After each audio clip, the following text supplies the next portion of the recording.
El rey Acab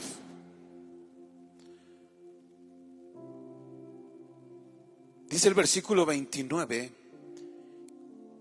que comenzó a reinar Acab, hijo de Omri, sobre Israel, donde se encontraba el reino, el palacio de Israel en Samaria, y el reino de Judá se encontraba en Jerusalén.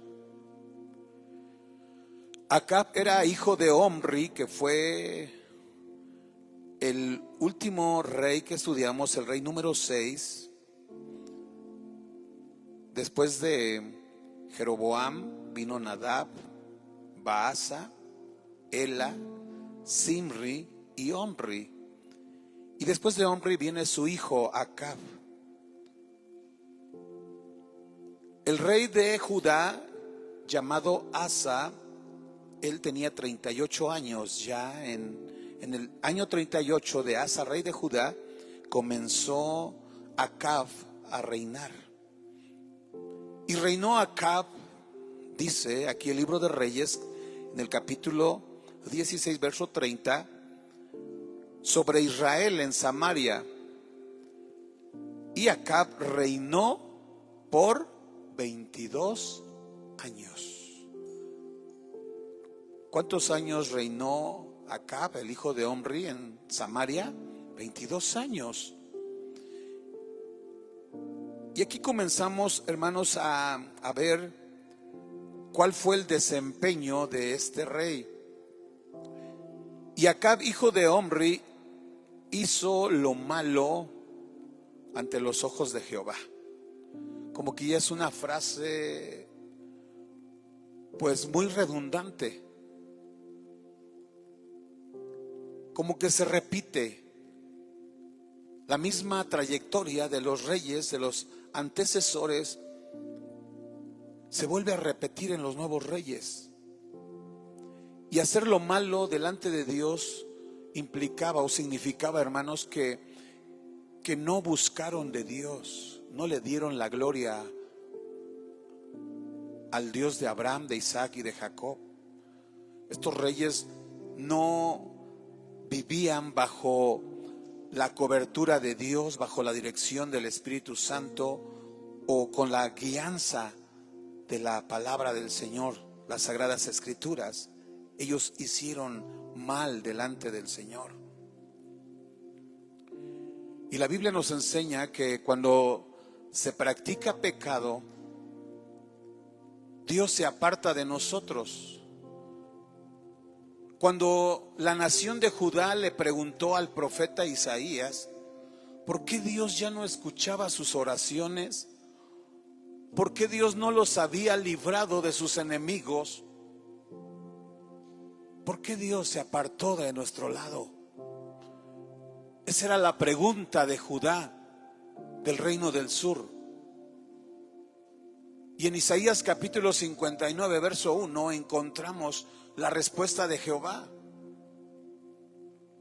Y Jehová le dice a Isaías, dile al pueblo que no se ha acortado mi mano. Yo no me he apartado de ustedes. El pueblo es el que se apartó de mí. No se ha cortado mi mano para salvar, ni mi oído se ha cerrado para escuchar su oración. Pero hay un problema. Es el pecado de Judá. Es el pecado de sus reyes el que ha hecho separación entre mi pueblo, entre Dios. Por lo tanto, hermanos, cuando se menciona que Acab hizo lo malo delante de los ojos de Dios, significa que hubo consecuencias terribles. Dios se apartó, Dios los abandona. Los enemigos de Israel comienzan a atacarlos, y uno de los reyes con los cuales Acab lidió por mucho tiempo fue con el rey de Asiria, que era el país del norte. Y vean cómo esa lucha, hermanos, esa batalla de Israel continúa hasta el día de hoy. Escuchábamos en las noticias, las redes sociales, cómo nuevamente Israel está en conflicto. Y es un conflicto que siempre ha venido arrastrando el pueblo de Dios. Pero ¿cuál es la consecuencia, hermanos? Ahora las redes sociales, Facebook, WhatsApp, Internet y cualquier plataforma nos dicen: oren por Israel, por la paz de Israel. Y es algo que tenemos que hacer como iglesia. Pero más bien tenemos que enfocar nuestra oración para que Israel reconozca a Yeshua como el Rey, como el Salvador. Jesús dijo que en el mundo íbamos a tener aflicción, en el mundo iba a haber guerra. Pero Jesús dice: confiad en mí, yo he vencido al mundo. Esto significa que solo Jesús puede traer paz a las naciones. Solo Jesús puede traer paz a las familias, al hombre. ¿Qué necesita Israel?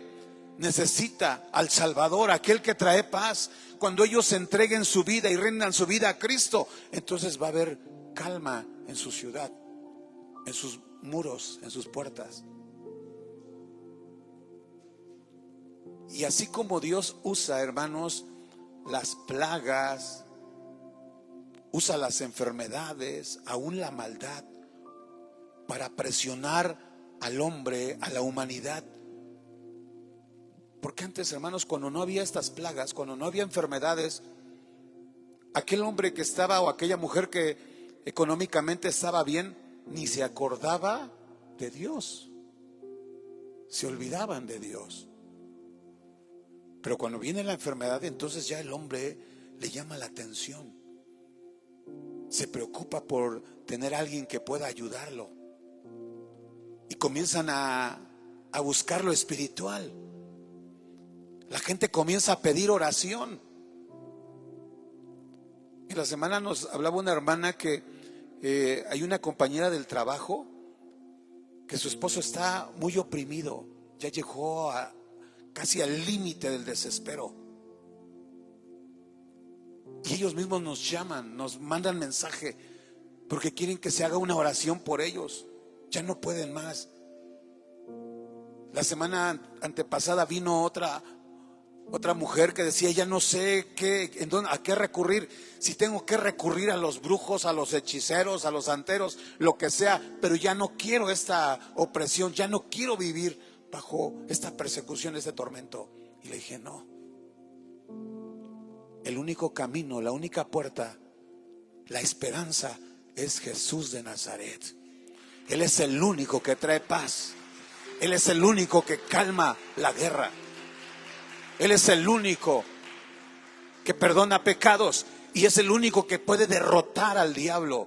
Porque esas opresiones, hermanos, son opresiones demoníacas. Es Satanás que está detrás del hombre porque quiere destruirlo.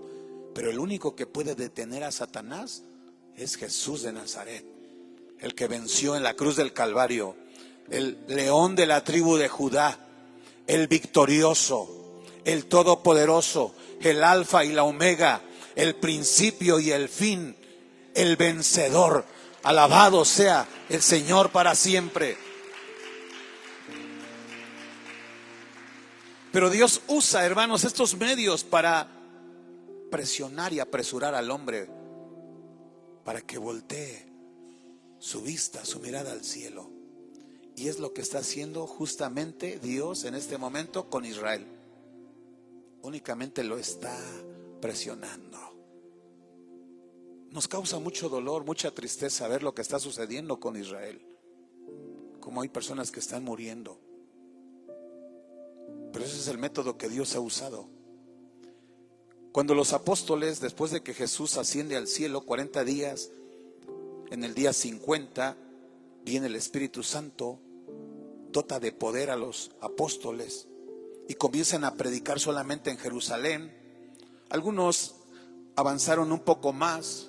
Cuando Felipe llega a Samaria y va Pedro y los apóstoles van a predicar a Samaria, pero como que nada más se quedaron en ese círculo, porque la iglesia estaba creciendo en Jerusalén, primero 3,000, y en el segundo sermón 5,000, eran 8,000. Ya no se daban abasto los apóstoles.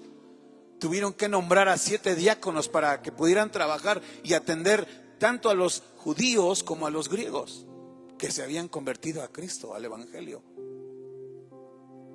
Los apóstoles estaban fascinados, hermanos, impactados por el crecimiento de la palabra, pero se habían estancado. ¿Y saben qué hizo el Señor? ¿Qué hizo el Espíritu Santo? Levantó a los líderes religiosos, levantó a los fariseos, a los escribas, aún a los líderes políticos que comenzaran a perseguir a Israel, a los apóstoles. Los amenazaron de muerte, los llevaron a la cárcel. Para uno dijera, pues qué terrible, pero no, hermanos, es el método de Dios, y los métodos de Dios son eficientes, son eficaces.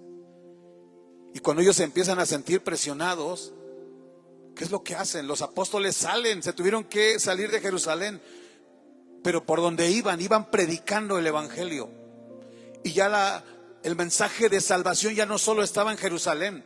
Después llegó a Judea, a Samaria, a Galilea, a Antioquía, y después Dios levanta a Pablo y llega hasta Galacia, hasta Europa, hasta Italia, y el Evangelio comienza a avanzar, hermanos, porque esa es la obra de Dios. El Evangelio, Pablo dijo, no es evangelio mío, no es un evangelio mío, es de Dios, es poder de Dios.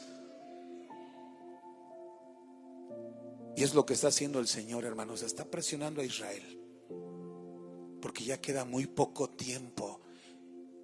Y el Israel ortodoxo y el ultraortodoxo aún rechazan al Meshach, al Mesías. Pero cuando se conviertan al Señor, ese judaísmo, esa ceguera, dice Pablo, les será quitada. Y ya no verán a Moisés, ya no verán a Abraham. Ahora Dios quiere que vean a Cristo, porque Él es el Rey, Él es el único Salvador. Dale la gloria a Él, a Jesús el Señor. Padre, te pedimos, Señor, que quites ese espíritu de estupor de Israel y que conozca a Jesús, que conozca al Salvador. Es el único que puede detener la guerra. Él es el único que puede frenar a esos ejércitos, porque Dios lo ha hecho. Dios siempre ha peleado por su pueblo, y esta no será la excepción. No, hermanos, Dios no ha abandonado a Israel. De hecho, hay un arcángel asignado exclusivamente para Israel. Es el arcángel Miguel.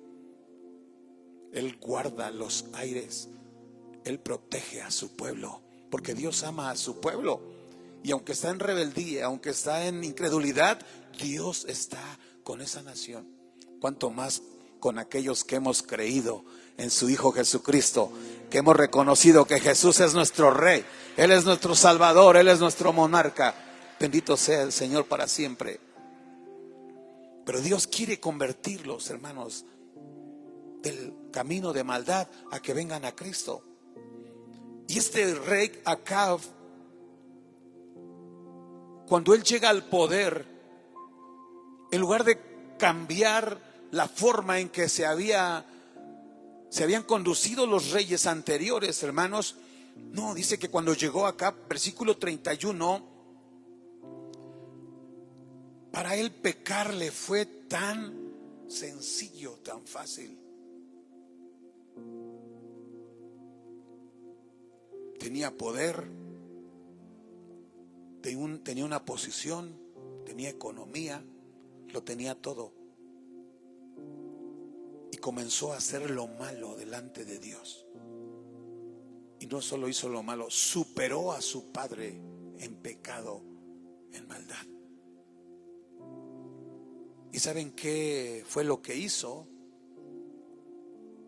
Tomó por mujer a Jezabel, hija de Etbaal, rey de los sidonios, y fue y sirvió a Baal y lo adoró.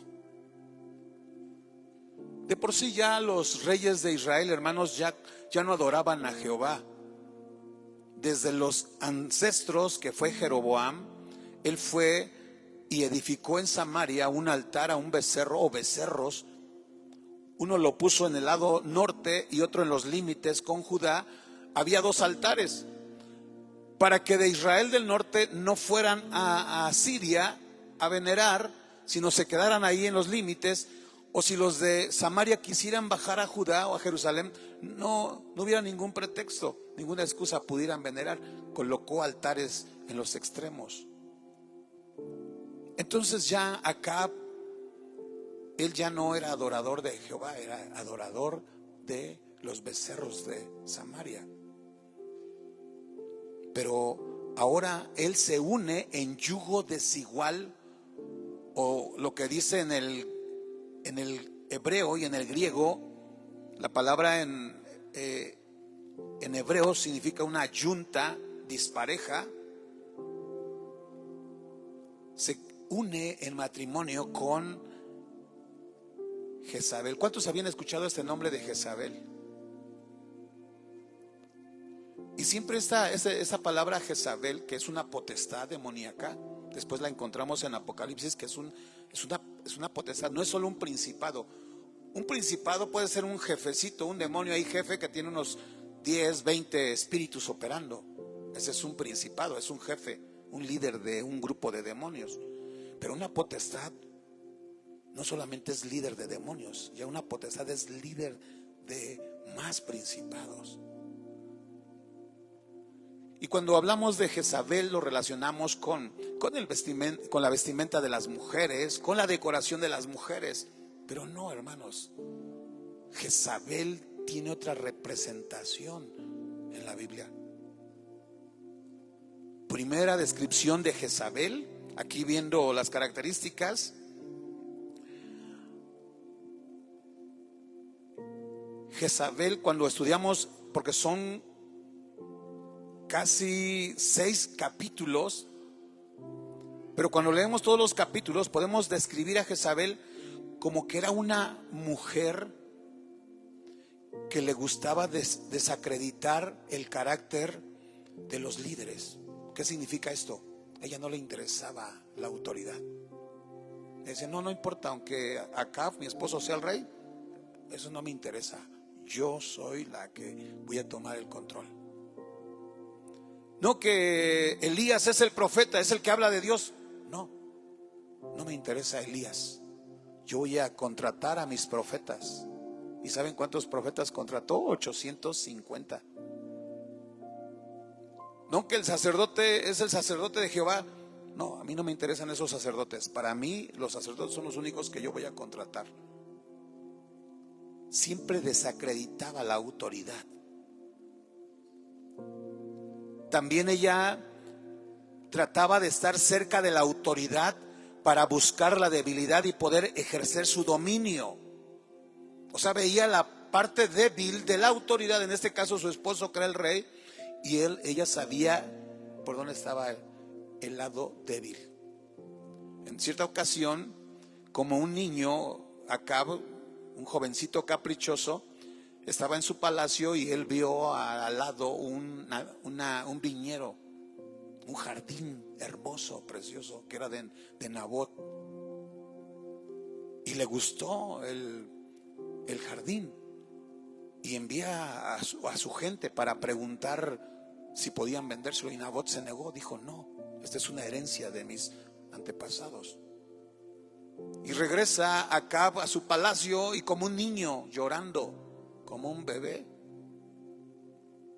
y le dice Jezabel, ¿y ahora qué tienes tú? Y ya le explicó todo, que Nabot no le quiso vender, y esta mujer hizo un plan satánico, diabólico, donde mataron a Nabot para que ellos se quedaran con esa propiedad. De esa medida era esta mujer.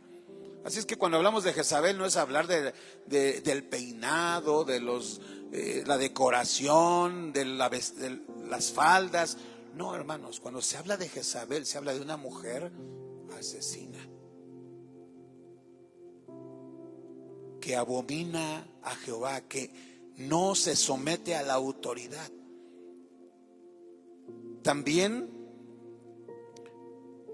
la característica de Jezabel es una mujer que planea estrategias y que puede influenciar a los demás. Quiere aparentar, poseer cualidades, aparenta muchas cualidades para tener reconocimiento. O sea, busca la atención, pero desvía la atención no del líder, sino ella quiere atraer esa atención. Manipula las situaciones con el fin de obtener ventaja. Cuando recibe algún reconocimiento,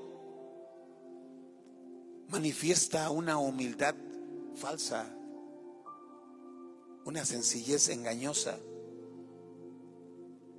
Fue una mujer que mandó a asesinar a todos los profetas de Dios. Dio la orden para que persiguieran a los profetas. Por eso es que Elías se tuvo que esconder, tuvo que huir. También ese espíritu de Jezabel hace alarde de grandes revelaciones en asuntos de la iglesia con personas que no son líderes. O sea, dice, no, a mí el Señor me reveló esto. Y quiere que por esas revelaciones, por esas cualidades que tiene, que los demás le reconozcan a ella. Nunca le dan la gloria a Cristo, nunca reconocen que es Cristo, que ella es simplemente un instrumento. No, ellos quieren ese reconocimiento. Y son muchas cualidades. Es un espíritu asesino, un espíritu que incita a la muerte. Es un espíritu que seduce con engaños a las personas. Es un espíritu que su prioridad es el conflicto, es la pelea familiar, que crea divisiones. Es un espíritu que incita también a la desobediencia, que resiste a cualquier autoridad. Le gusta ser el centro de atención, manipular, lanza blasfemias, comete pecado, falsas injurias, acusación. Todo esto es lo que podemos entender. Y vean acá, dice aquí, se casó con esta mujer, que era rey de los sidonios. ¿Y qué hizo? En lugar de que Acab la evangelizara, le enseñara a amar a Dios, a este jovencito lo enseñaron a adorar a Satanás. Porque Baal era una falsa deidad que tenían los cananeos. ¿Quiénes pensaban quién pensaban que eran Baal los cananeos? Decían, hay alguien que nos da la lluvia, alguien que envía la lluvia para que nuestras tierras puedan producir.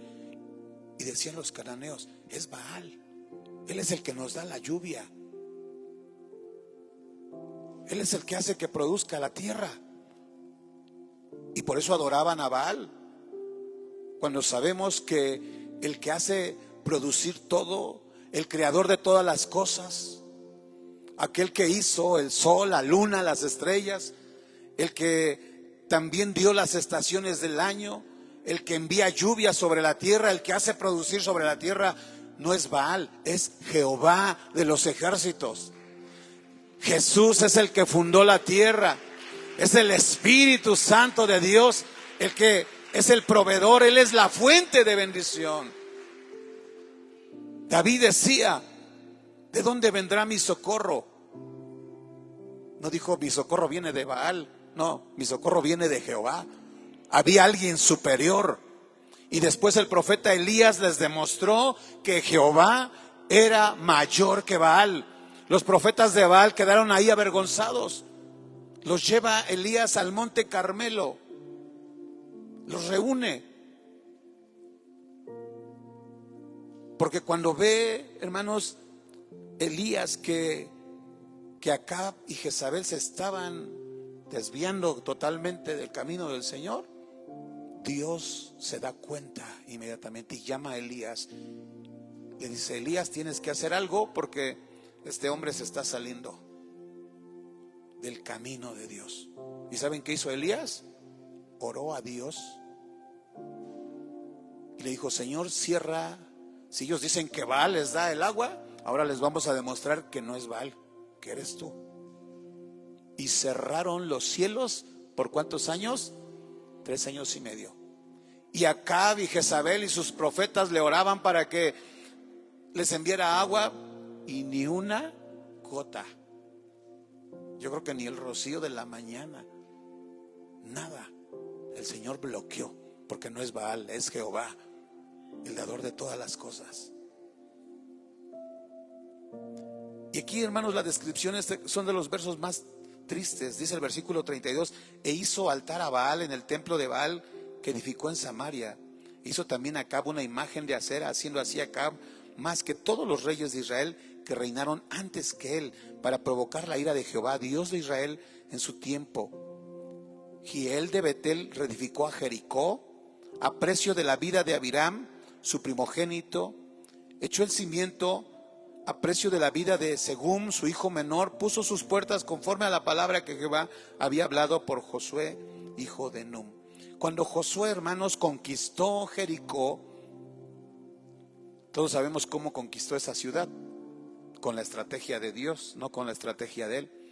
Primero le dice: tú vas a dar 6 vueltas a toda la ciudad, a todas las murallas, pero el día 7º vas a dar 7 vueltas y las murallas van a caer. Y le dicen a Josué: después de que derribe las murallas, nadie va a volver a conquistar, porque esta es una ciudad de maldición, ya no se va a reconstruir. Y Josué pronunció desde aquel tiempo, cuando entró y conquistaron Jericó, que aquel que intentara reconstruir nuevamente esas murallas que Dios había mandado destruir, iban a morir sus hijos. Y por eso aquí otro hombre, después, en el tiempo de Acab, se le ocurrió esta brillante idea de reconstruir Jericó, y murieron sus hijos. En el capítulo 17, Elías se acercó al rey Acab y le dice: ve, vive Jehová, Dios de Israel, en cuya presencia estoy, que no habrá lluvia. Él le advirtió, le dice: no va a haber lluvia ni rocío en estos años, sino solo por mi palabra. Y vino a él palabra de Jehová diciendo: apártate de aquí. Jehová le dice: vete de aquí, Elías, y vuélvete al oriente y escóndete en el arroyo de Querit, que está frente al Jordán. Ahí está un arroyo donde tú vas a beber agua. Yo te voy a enviar cuervos para que te lleven de comer. Y Elías obedeció conforme a la palabra de Jehová. Vean qué diferencia, hermanos, de la desobediencia de Acab y la obediencia de Elías. Y Acab era el rey, pero eso no lo hacía superior. Elías era un profeta, pero tenía la gracia de Dios, la bendición del Señor. Y cuando nosotros vivimos en obediencia, vean la orden que le da: vete al arroyo de Querit, sal de aquí, de Samaria. Y Elías obedeció. Y vean lo que trae la obediencia, hermanos. ¿Qué trae la obediencia? La provisión de Dios. Yo te voy a dar agua, yo te voy a dar el pan. Por eso, cuando obedecemos al Señor, o a veces cometemos faltas delante de Dios, pero inmediatamente decimos: Señor, yo te pido perdón, porque dudé de ti, desconfié de tu palabra. No me sentía digno, me sentía vil y pecador para recibir esas bendiciones, Señor. Pero yo solo confío en tus promesas. Yo sé que tú eres mi proveedor. El rey David dijo: yo fui un joven, fui un adulto y ahora soy un anciano. Y en los años de mi vida jamás he visto a alguien que está buscando a Dios, que está obedeciendo a Dios, que se quede sin comer o que esté mendigando pan para él o para sus hijos, porque Dios ha sido su proveedor. Dios ha sido su sustento. Cuando obedecemos al Señor, Él es nuestro proveedor. Él es el que envía la bendición a nuestra casa. ¿Cuánto le dan gracias a Dios porque Él es nuestro proveedor? Bendito sea Cristo Jesús. Y los cuervos le traían pan y carne por la mañana, y pan y carne por la tarde, y bebía del arroyo. Comía mucha carne, ¿verdad? Pero no le hacía daño, porque traía la bendición de Dios. Ahora tenemos que cuidar también, hacer un balance nutricional de nuestros alimentos, para que no dañemos nuestro cuerpo y que nuestro cuerpo reciba las vitaminas que deben recibir. Cuidar nuestra alimentación. Pasados algunos días se secó el arroyo porque no había llovido sobre la tierra. Se acabó el agua. Y Elías, hermanos, llega a la casa de una viuda que solamente tenía como unos, yo pienso que unos 200 gramos de harina, con el cual iba a hacer un pan para su hijo y para ella, y ya no había provisión. Pero Dios envía con esa viuda y le pidió alimento, y la mujer al principio no quería, pero el profeta la anima a hacer lo que Dios había ordenado hacer. Y después, a través del profeta, vino también bendición para ella. Y Dios multiplicó las bendiciones. A veces nos damos cuenta de nuestra cartera, de nuestro bolsillo, nuestro monedero, y decimos, no, pues, no, si yo diera esto, pues, son 50 pesos, me voy a quedar sin comer. Porque pensamos y vemos la realidad, lo natural. Esta mujer veía lo que tenía, pero no veía lo que Dios podía hacer con aquello que tenía. Y tú a veces dices, tengo 100, 200, 500, 1000 pesos. Pues se me va a terminar. No, Dios puede multiplicar eso que tú tienes. Dios lo puede aumentar. Si tú le pides al Señor y confías en el Señor, Dios va a bendecir tus finanzas. Pero si tienes ese temor, ese miedo, y dices, no, pues no me va a rendir, se me va a acabar, pues así va a suceder, porque lo que declaramos es lo que sucede. Pero si entendemos que tiene la bendición de Dios, Dios va a multiplicar. Y si tú compartes, Dios te da más para poder compartir. Alabado sea el Señor para siempre. En el capítulo 18 pasaron muchos días, hermanos, y nuevamente Dios le habla a Elías en el tercer año y le dice, ve con Acab y yo haré llover sobre la faz de la tierra. Entonces fue Acab, hermanos, nuevamente regresa con el rey, y ya se había multiplicado 3 años y medio de que no había lluvia. ¿Qué sucede, hermanos, cuando no hay lluvia? A veces cuando en la temporada de lluvia no reciben los campos esa agua, se secan. No hay provisión, no hay bendición.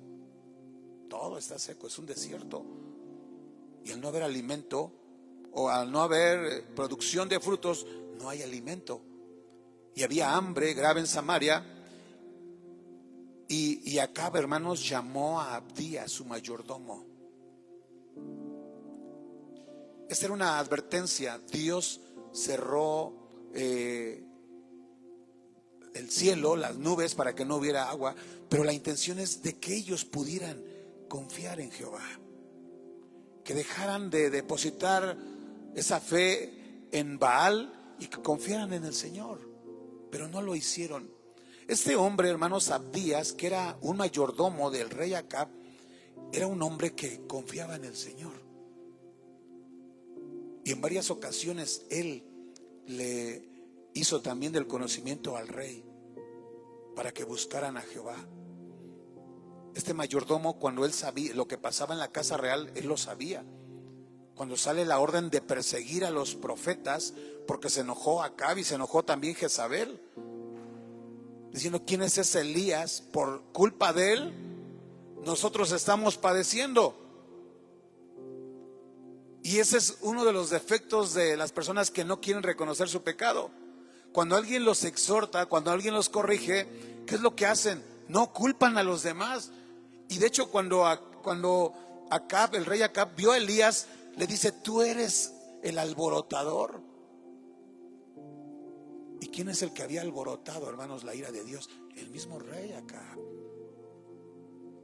Porque él vivió en pecado. La ley decía que no podías casarte en yugo desigual. Él lo hizo. No solo se casó en yugo desigual, sino también fue y adoró a esos ídolos que su esposa adoraba. Y ahora viene y quiere culpar, y persiguen, y sale la orden del palacio de matar a todos los profetas. ¿Y saben qué hizo Abdías, hermanos? Él escondió a los profetas. Él ayudó a 100 profetas que eran profetas de Dios, para que Acab no los asesinara. Dice: porque cuando Jezabel destruía a los profetas de Jehová, Abdías tomó a 100 profetas y los escondió de 50 en 50 en las cuevas, y los sustentó con pan y agua.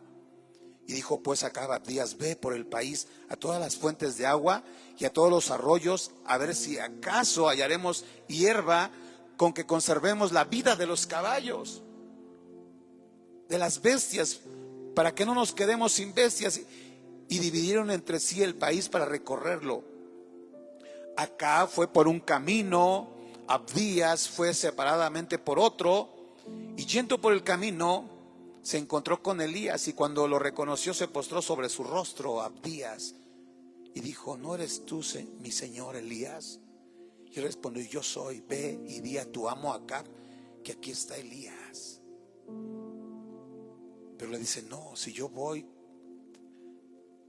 en el palacio te están buscando, y si yo doy la noticia que tú estás aquí, el que van a matar va a ser a mí, y después te van a matar a ti. Dice: vive Jehová tu Dios, que no ha habido nación ni reino a donde mi Señor no haya enviado a buscarte. Hasta por abajo de las piedras buscaron a Elías, hermanos, porque quería al rey Acab y Jezabel destruirlo.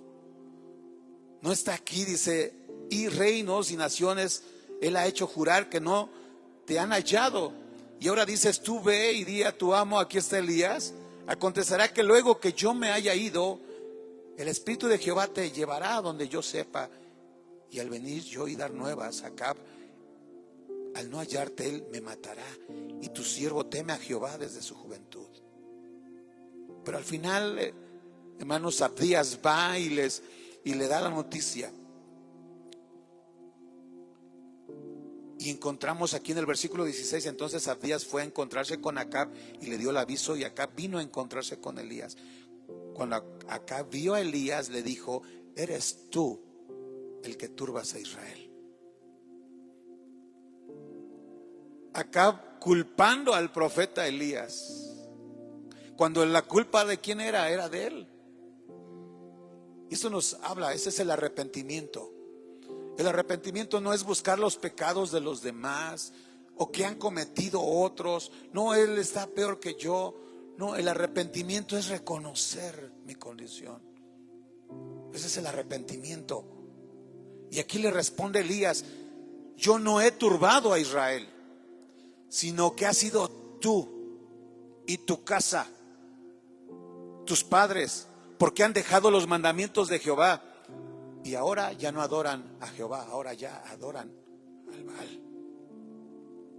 En nuestro tiempo, adorar lo que no es Dios, ídolos, arcángeles, ángeles, esas imágenes que la gente se ha hecho que les llaman santos.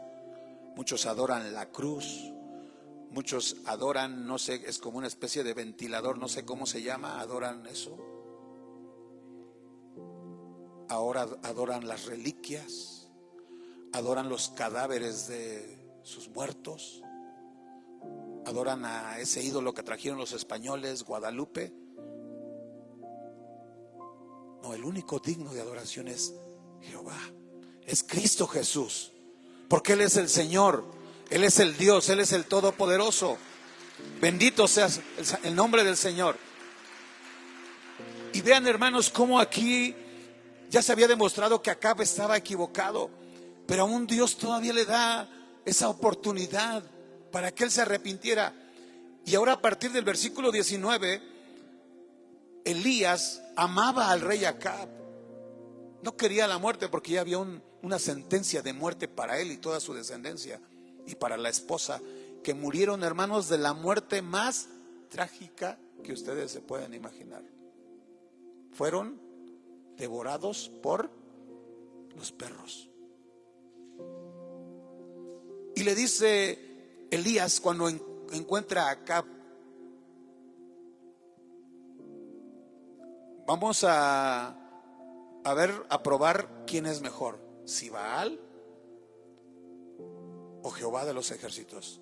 Si yo les demuestro que Jehová es mejor, ustedes tienen que dejar su idolatría, tienen que derribar sus altares, rompen sus ídolos. Porque después también mandó a hacer otra imagen de Acera, que también ellos decían que era una diosa de la fertilidad, de la prosperidad.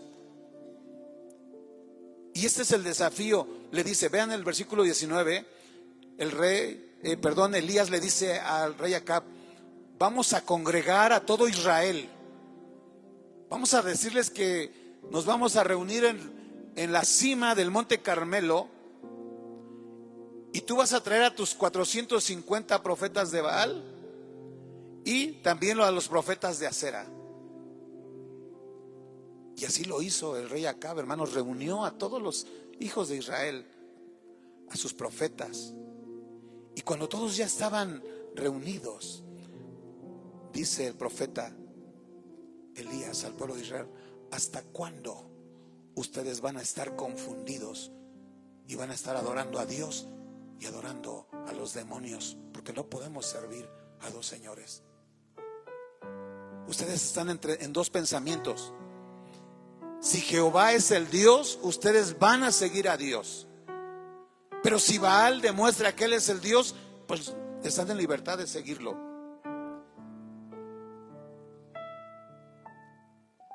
Y ahora les da la orden que colocaran los altares, que escogieran a los bueyes para el sacrificio, que los cortaran en pedazos, los pusieran sobre la leña. Y les dio el tiempo para que hicieran el sacrificio de los Baales. Ahí estaban los sacerdotes de Baal y de Acera haciendo su holocausto. Se cree que fue por la mañana. ¿Y saben desde qué hora se pasaron? Desde la mañana hasta el mediodía, invocando a Baal y Acera. Y nunca les respondió. Y estuvieron clamando, estuvieron gritando. Hasta ellos se laceraban el cuerpo, se cortaban. Y les dice Elías: y aconteció, versículo 27, que al mediodía que Elías se burlaba de ellos, diciendo: grítenle más fuerte a Baal, levanten la voz, porque tal vez su Dios está meditando, o su Dios está trabajando, o está dormido. Grítenle a su Dios para que lo despierten. Y estos profetas, hermanos, clamaban a grandes voces, se sajaban la piel con cuchillos, con las setas, hasta chorrear la sangre. Estaban haciendo un pacto ahí, una ofrenda, pero ni aún así hubo manifestación.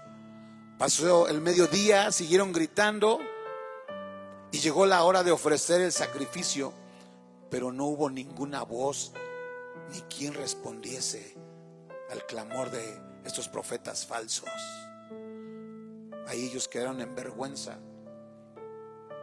El rey Acab, él había confiado, había mandado a hacer ídolos de ese falso Dios, y quedaba demostrado que Acab adoraba a un Dios mentiroso, y que ese Dios al cual le compartió su esposa, su mujer, también era un Dios mentiroso, un Dios falso. Y después viene el turno de Elías y les dice: acérquense. El pueblo se acercó.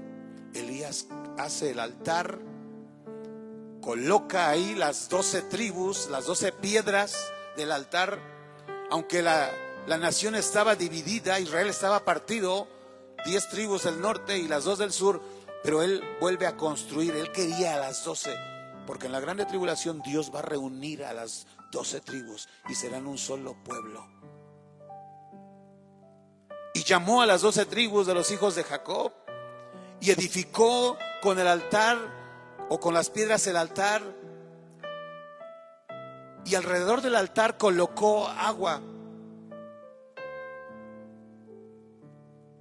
y preparó luego la leña y cortó el buey en pedazos y lo puso sobre la leña, y les dice: llenen 4 cántaros de agua y derrámenla sobre el altar. Y dijo: hacedlo otra vez. Imagínense, hermanos, cuando uno quiere prender, ¿verdad?, para hacer una carne asada, si la leña está media húmeda, ni prende, y ahí estás tú, sople y sople, y no se enciende. Ahora imagínense si le derraman agua a la leña, menos va a prender. Y dice: háganlo una tercera vez, y la hicieron de tercera vez. De manera que el agua salía, hermanos, escurría del altar del holocausto, se llenó la zanja. Y cuando llegó la hora de ofrecer el holocausto, se acercó el profeta Elías. Y vean la oración del profeta Elías en el versículo número 36. Y dijo: Jehová, Dios de Abraham, Dios de Isaac y Dios de Israel, sea hoy manifiesto que tú eres el Dios de Israel. Solo hay un único Dios, el creador de los cielos. Que conozcan que tú eres el Dios y que yo soy tu siervo, y que por mandato tuyo he hecho todas esas cosas. No fue que a él se le ocurrió a Elías, no, Dios lo mandó, que hiciera el altar, que mojara la ofrenda. Era un mandato de Jehová. Y le dice: respóndeme, Jehová, respóndeme, para que este pueblo conozca que tú eres el Dios y que tú vuelves a ti el corazón de ellos. Entonces Jehová respondió, y cayó fuego del cielo que consumió el holocausto, la leña y aún hasta las piedras, y aún aspiró esa agua que estaba alrededor del holocausto. Y cuando todo el pueblo, hermanos, vio que Jehová había respondido con fuego, todos se postraron y también empezaron a decir: Jehová es el Dios, Jehová es el Dios. ¿Cuántos creen que Jehová es el Dios? Que Cristo es el Dios, que el Espíritu Santo Él es el Dios, Él es el Todopoderoso. Alabado sea el nombre del Señor Jesucristo. Y ese Dios está aquí con nosotros. La historia continúa, es una historia muy triste, porque lejos de que Acab se arrepintiera y Jezabel se volviera a Jehová, no, ella siguió defendiendo su religión. Siguió defendiendo, y persiguieron a Elías. Elías tuvo que huir, pero ahí donde estaba Elías, ahí estaba la presencia de Dios, porque él había hecho lo correcto. Pero al final encontramos, hermanos, como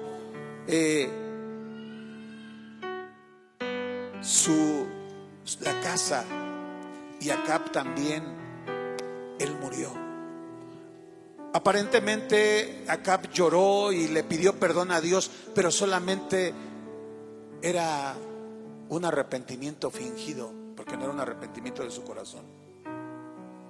Él solamente lloró porque vino otro profeta y le dijo: toda tu descendencia va a morir. Entonces él, cuando tuvo temor, le pide perdón a Dios.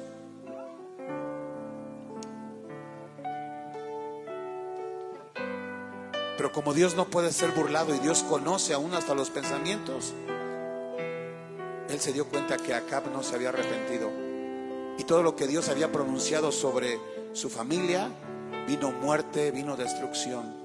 Al final primero murió el rey Acab. Cuando estaban en una reunión, él se disfrazó para tratar de ocultarse, y dicen que una flecha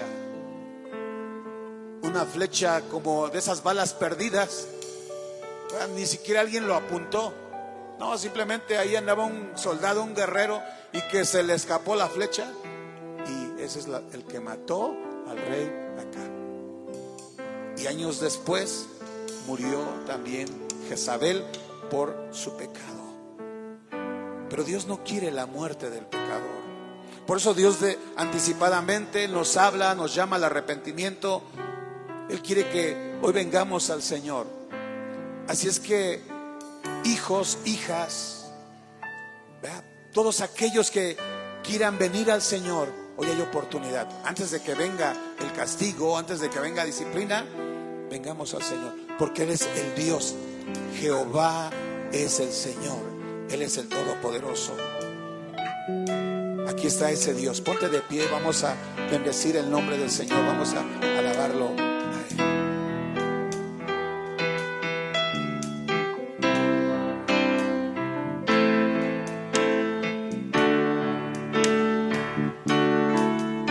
Cuando veo la grandeza de tu dulce amor y compruebo la pureza de tu corazón, mi espíritu se alegra en tu majestad. Te adoro a ti, te adoro a ti, y al estar aquí delante de ti te adoraré. Gozado ante ti mi corazón, te adoro, Dios, y siempre quiero estar para adorar y contemplar tu santidad. Te adoro a ti, Señor, te adoro a ti. Y al estar aquí delante de ti te adoraré. Gozado ante ti mi corazón, te adoro, Dios, y siempre quiero estar para adorar y contemplar tu santidad. Te adoro a ti, Señor, te adoro a ti. Te adoramos, oh Rey, te bendecimos. Recibe, Señor, toda la gloria, toda la honra y la alabanza en esta hora, poderoso Dios. En esta hora, Señor, nos humillamos delante de ti. Te pedimos perdón, Señor, si no hemos andado en tus caminos, si hemos hecho lo malo delante de tus ojos, Señor. Hoy nos postramos delante de ti. Si hemos dudado de tu poder, si hemos sentido temor, miedo, si hemos pensado, Señor, que tú ya nos abandonaste, hoy te pedimos perdón. Tal vez pensamos, Señor, que la provisión, la bendición proviene de nuestro trabajo, proviene, Señor, de nuestra profesión, de nuestra empresa, de nuestro negocio, o que proviene de alguien más, Señor. Te pedimos perdón, porque la bendición viene de ti. Si ha habido escasez, ha habido necesidad, aún esta enfermedad, Señor, en nuestra casa, y es producto de la desobediencia, te pedimos, Señor, y que tú nos perdones y que aprendamos a confiar en ti. Y tal vez hemos tenido temor a que lo que tú nos has dado, Señor, se acabe. Hemos dudado, Señor, de que tú puedes multiplicar. Aumenta la fe de tu iglesia, de tu pueblo, Señor. Y ayúdanos a los que somos padres de familia a no ser influenciados por alguna fuerza demoníaca que nos quiera arrastrar a adorar lo que no es Dios, sino que únicamente te demos la gloria a ti. También te pedimos, Señor, por aquellas mujeres que tú has puesto, Señor, a nuestro lado, que siempre se conduzcan, Señor, en esa sabiduría. Tu palabra nos dice que el hombre y la mujer son iguales en naturaleza, son iguales, Señor, en personalidad, pero son desiguales, Señor, en autoridad, en roles, en funciones. Ayúdanos a hacer correctamente, Señor, el trabajo que a cada uno tú nos has dado. Que los varones no abusemos de nuestra autoridad y que las mujeres no resistan la autoridad, sino que lo hagamos conforme a tu plan divino. Y tú vas a obrar, Señor, en nuestros hogares. Tú vas a traer bendición. Gracias por esta palabra. Bendice a cada uno, a cada familia, Señor. A los que escucharon este mensaje, bendíceles. Llévanos con bien, que el amor de Dios, la gracia de Cristo y que la comunión del Espíritu Santo, Señor, se manifiesta en tu iglesia hoy y siempre. Te lo pedimos en el nombre de Jesús. Amén y amén. Damos gracias al Señor. Le damos la honra, gloria.